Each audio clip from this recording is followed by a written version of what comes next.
ওই যে বললাম এটা ঠিক বিশ্বাসে মেলাই বস্তু তর্কে বহুদূর। আর বিধাতা সবাইকেই দেয়, হয়তো কোনো মাধ্যমে দেয়, শুনে জেনে আসে, কেউ হয়তো স্বপ্নে দেখে আসে।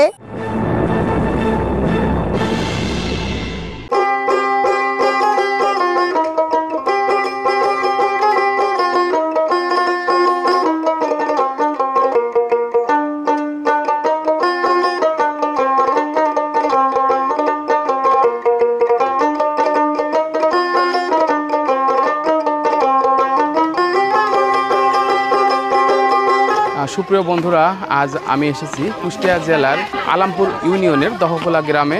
এখানে সন্ধান পেয়েছি কাবরুল আজনবী দরবেশের মাজারের কথিত হযরত মুসা আলাইহিস সালামের সময়কালে এই মাজারটি প্রায় 17 হাত লম্বা। কাবরুল আজনবী দরবেশ এই নামটির সঙ্গে জড়িয়ে আছে কিংবদন্তি, ধর্মীয় আস্থা ও রহস্যর এক মিশ্র ইতিহাস। কুষ্টিয়া জেলার আলামপুর ইউনিয়নের দহকুলা গ্রামে অবস্থিত এই মাজারকে ঘিরে অনেক কৌতূহল ও লোককথা প্রচলিত।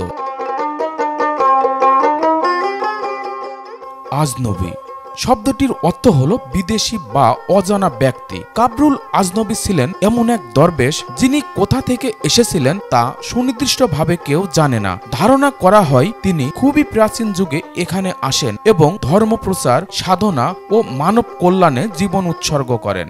স্থানীয় জনশ্রুতি অনুযায়ী এই দরবেশ হযরত মুসা আলাইহিস সালাম এর সময়কার একজন ওলি বা ধর্মপ্রচারক ছিলেন, যদিও ইতিহাস বা ধর্মীয় গ্রন্থে এ দাবির সরাসরি কোনো প্রমাণ নেই। এই দরবেশের কবর প্রায় 17 হাত লম্বা, যা সাধারণ কবরের তুলনায় অত্যন্ত দীর্ঘ। এটি থেকে অনেকেই ধারণা করেন যে তিনি কোনো বিশাল দেহী অলৌকিক ব্যক্তি ছিলেন। প্রতিদিন আশেপাশের জেলা থেকে অসংখ্য মানুষ আসে মাজারটিকে এক নজর দেখার জন্য।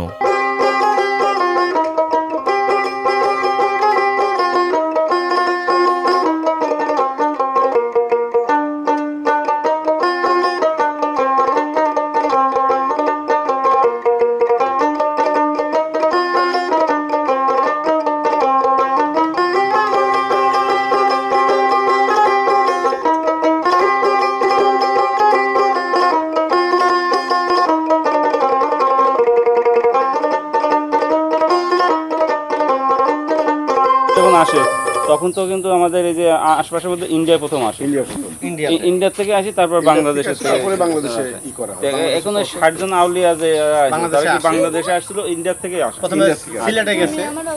না, এটা নাকি তাদেরও আমলের আগে, তাদের আমলের আগে, কেননা এর মানে নাম্বার হাইট বা ছোট থেকেই দেখছে এখানে একটা মাজার আছে। বড় কথা এটা আমাদের নানাদের হচ্ছে কেনা জায়গা। কোনো এক আউলিয়া বা দরবেশ বা যারা মাটির নিচে কি আছে এগুলা জানে, ওদের কাছ থেকে জানা যে এখানে আমাদের একটা মাজার আছে। আউলিয়া দরবেশ এখানে শায়িত আছেন, ওইটা অনুপাতে এখানে আগে বেড়া দেওয়া ছিল। পরে আমার মামার যখন অনেক মানে মোটামুটি অ্যাবিলিটি হয় তখন সে এটাকে বাধায়ে দেয়। আর এখানে অনেকেই আসে দূর দূরান্ত থেকে।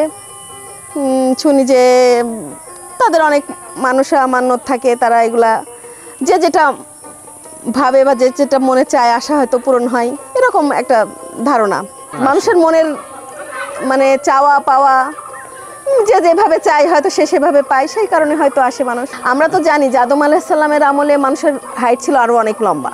ঠিক সেই অনুপাত ধরেই আমরা এটা অনুমান করি, বা যারা নির্দেশনা দিছে তারা হয়তো তারা অনুমান করে এটা মুসা আলাইহিস সালামের আমলের। না, আমরা এটা চাই না, তারপরও মানুষের মনের যার যা ভালো লাগে সেটা করে, এটা তো আমরা বাধাও দিতে পারি না।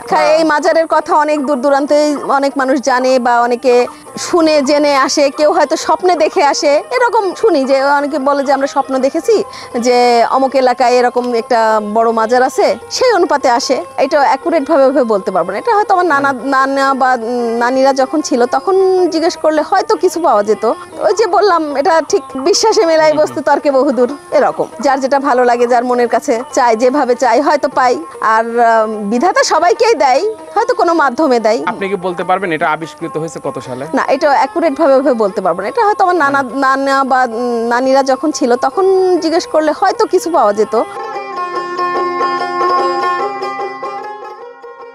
ইতিহাসবিদদের মতে দক্ষিণ এশিয়ায় এমন অনেক দীর্ঘ কবর রয়েছে যা সাধারণ অলৌকিক সাধকদের কবর হিসাবে পরিচিত।